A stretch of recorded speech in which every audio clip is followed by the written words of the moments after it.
years. And it's a lot of work. I mean, it's no joke. If you're getting into it, you got to jump in with both feet. Yep. You know, if you And a don't do shovel. that, and a shovel, and a shovel, and boots. So, you know, a lot of the things I think that are, you know, causing inflation to be so sticky now between that 3.1, 3.2 and getting under 3%. One of the biggest things is the cost of shelter, which still remains very high.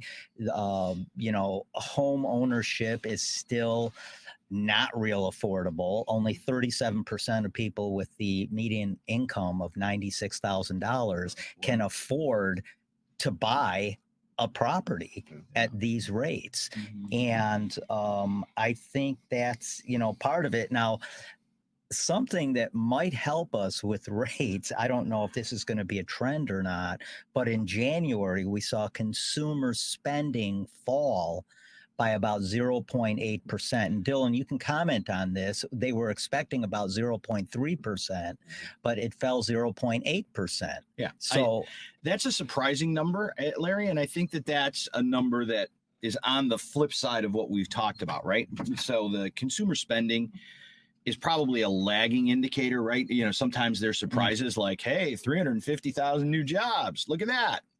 And then you end up in this other thing where you're like, hey, 0.8 consumer spending reduction. I think that 0.8 consumer spending reduction has the potential to show itself in a couple of months in the inflation numbers, if it's a true number. And the question is it a true number? Yeah. Now, I think that it has the potential to be. One of the things that we've talked about a little bit, and you've seen in the economic numbers overall, is the idea that the economy is humming along because people are overspending on their credit cards, right? Yes. And people are in drawing more debt down than on they've their been. HELOCs. Bingo, all that stuff. And so the question is, after 2.5 years of higher rates, are we completely tapped out as a country and running out of available credit to spend?